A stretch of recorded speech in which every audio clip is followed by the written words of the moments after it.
Selamat pagi pencinta Mutiara Sabda AMC Purere. Senang sekali edisi hari ini Senin 4 Oktober 2021. Saya Leli Kara boleh menjadi bagian dalam pewartaan Mutiara Sabda.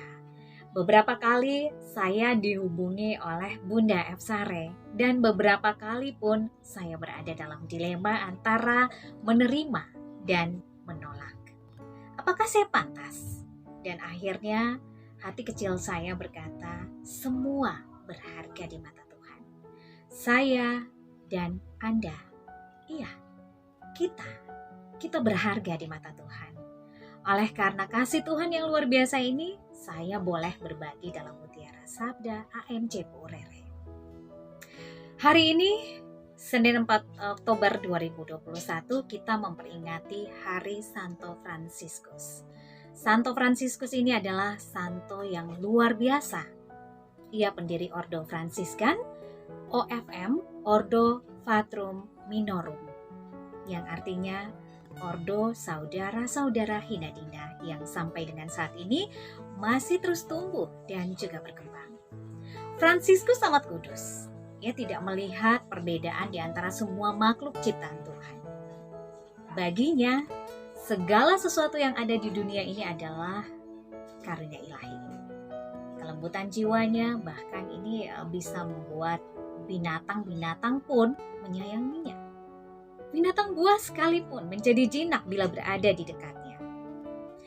Ada kisah-kisah ajaib yang dialami oleh Santo Fransiskus, di mana ia berbicara kepada binatang-binatang.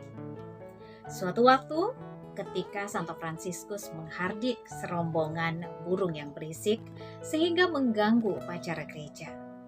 Yang mengherankan, burung-burung itu kemudian tinggal tenang sampai Fransiskus menyelesaikan khotbahnya.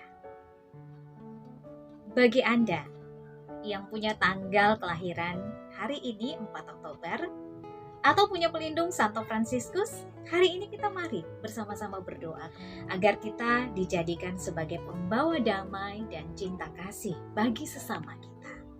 Amin.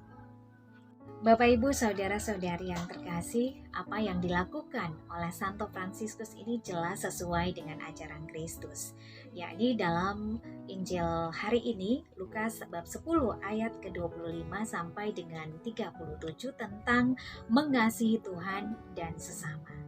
Di dalam Injil Lukas, perintah ini merupakan jawaban Yesus atas pertanyaan jebakan seorang ahli Taurat mengenai bagaimana mendapatkan hidup kekal serta siapa sesama kita. Perumpamaan ini menjelaskan bahwa sesama itu adalah orang-orang di sekitar kita tanpa memandang perbedaan, karena semuanya diciptakan menurut gambaran Allah.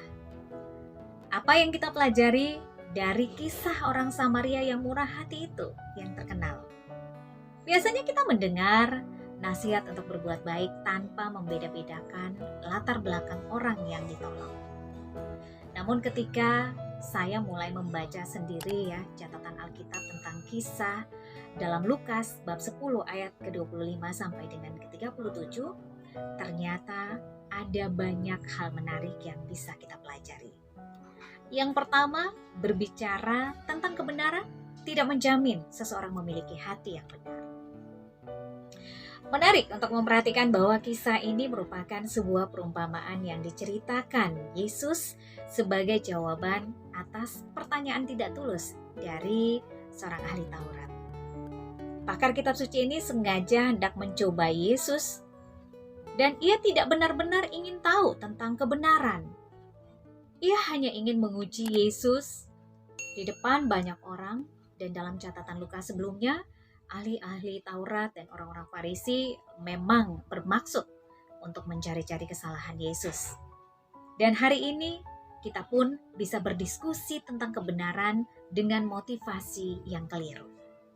Kita tidak sungguh-sungguh ingin tahu tentang kebenaran, tetapi hanya ingin memuaskan hasrat intelektual kita, menjebak lawan bicara kita, atau bahkan mempermalukan mereka di depan banyak orang. Yang kedua, khatam kitab suci tidak menjamin perubahan karakter. Dari percakapan yang dicatat Lukas bahwa sang ahli Taurat itu sangat menguasai isi kitab sucinya. Dan kita tahu itu. Ia bisa mengutip dengan benar hukum yang utama yang merangkum semua hukum lainnya. Namun ketika diminta menerapkan apa yang diketahuinya, ia malah berkelit. Siapakah sesamaku manusia? Katanya ini sebagai ungkapan untuk membenarkan diri. Dan bisa jadi kita pun sudah mendengar kebenaran berkali-kali, namun harus dan terus mencari pembenaran diri untuk tidak melakukannya. Di poin yang ketiga, kita membutuhkan kasih karunia Tuhan untuk memampukan kita mengasihi orang lain. Yesus meminta sang ahli Taurat meneladani perbuatan orang Samaria yang murah hati. Sebuah perintah yang tidak mudah. Jangankan mengasihi orang yang memandang kita sebelah mata. Orang dari kelompok yang sama pun belum tentu mudah untuk dikasihi. Betapa kita semua butuh kasih karunia Tuhan untuk bisa mentaati perintahnya. Dan saya pikir sulit ya untuk benar-benar mengasihi jika kita sendiri belum mengalami kasih Allah. Kita hanya akan baik kepada orang yang juga baik kepada kita. Atau karena kita punya kepentingan tertentu. Namun ketika kita mengingat kasih Allah kepada kita yang berdosa,